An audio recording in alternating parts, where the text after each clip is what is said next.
मैं दादी नहीं तलूंगी।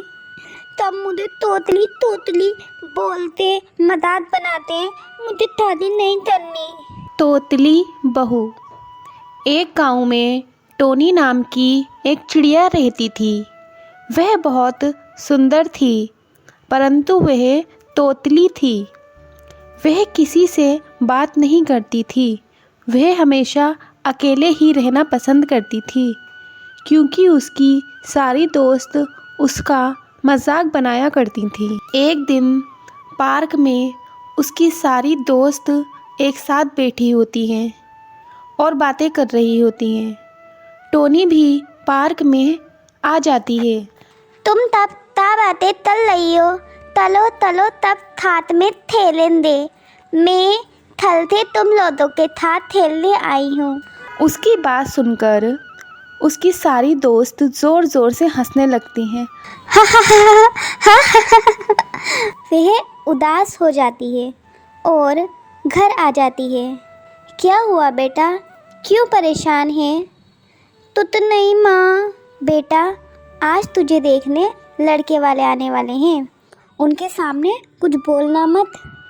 माँ मैं दादी नहीं तलूंगी। तब मुझे तोतली तोतली बोलते मजाक बनाते हैं, मुझे दादी नहीं तलनी। बेटा, ऐसे नहीं होता है। लड़की का असली घर उसका ससुराल ही होता है। जब लड़के वाले आएंगे तो तुम उनके सामने कुछ मत बोलना, बाकी मैं संभाल लूँगी। लड़के वाले टोनी के घर आते हैं। ये हमारा बेटा बबलू है, ये हमारी बेटी टोनी है। बेटी, तुमको घर का कुछ काम आता है? इसे सारे काम आते हैं, ये सारा नाश्ता इसी ने बनाया है। बबलू टोनी को देखता है और देखते ही उसे पसंद कर लेता है और शादी के लिए हाँ कर देता है। कुछ दिन बाद उनकी शादी भी हो जाती है। गुड मॉर्निंग टोनी, चलो जल्दी से उठ जाओ। टोनी दो ना, नींद आ रही है मुझे। तुम टॉफी ले आओ मेरे लिए। क्या? ये किस तरह की बातें कर रही हो तुम? माँ देखो टोनी कैसी बातें कर रही है। क्या हुआ, क्यों चिल्ला रहा है बेटा सुबह ही सुबह? तू तो नहीं था तुम माँ, इन्होंने मेरी आवाज़ सुन ली तो ये डर गए। क्या? हे भगवान, ये तो तोतली है। मेरे कर्म फूट गए। ये कैसी लड़की उठा कर ले आए हम? ये क्या गले पड़ गया हमारे? माँ, मेरे दोस्त ने मुझे दावत पर बुलाया है शादी की खुशी में। अब मैं इसे लेके वहाँ कैसे जाऊँगा? सब मेरी बेइज्जती करेंगे। इस तोतली को वहाँ मैं नहीं लेकर जा सकता। नहीं होदी, मैं तुझे बोलूँगी ही नहीं वहाँ पर। देखे आप आए थे ना, मैं तो कुछ बोली ही नहीं थी। ऐसे ही मैं तुप लाऊंगी और मैं तुझ नहीं बोलूँगी।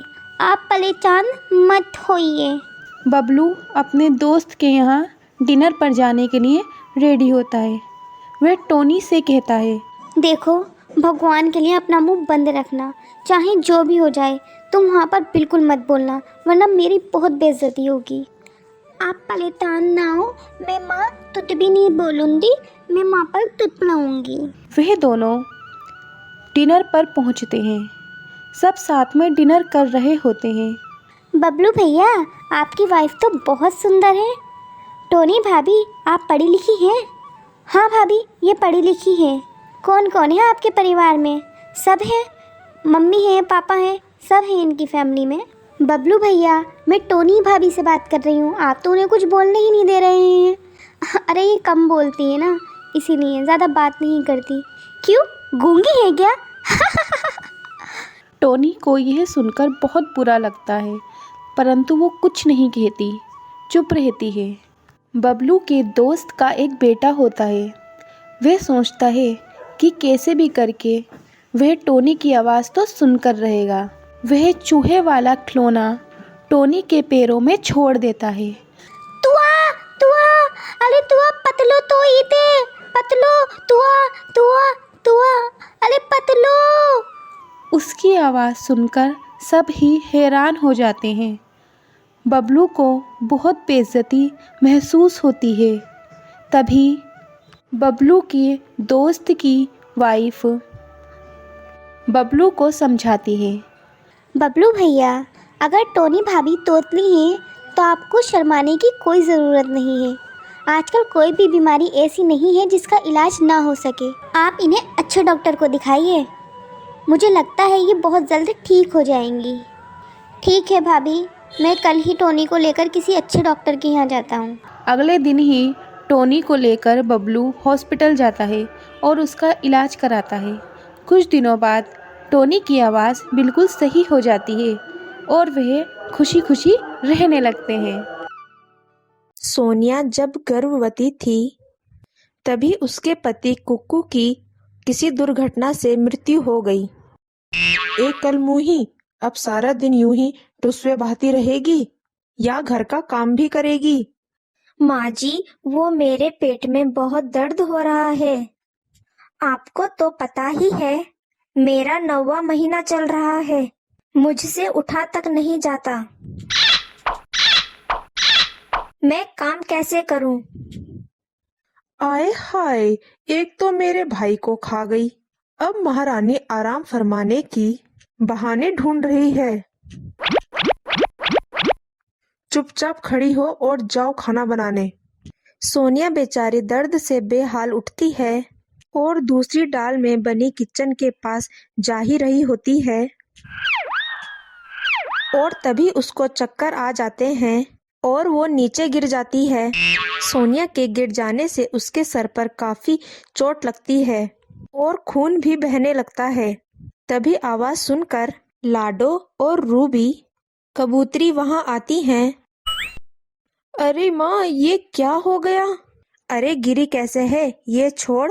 ये सोच इससे छुटकारा कैसे पाए। अगर आस-पास पड़ोस में किसी ने इसे इस हालत में देखा तो हम पर ही इंजाम आ जाएगा। चल इसे ऐसे थोड़ी देर ही पड़े रहने देते हैं, फिर ले जाएंगे हॉस्पिटल इसे। तब तक हमें इससे हमेशा के लिए छुटकारा मिल जाएगा।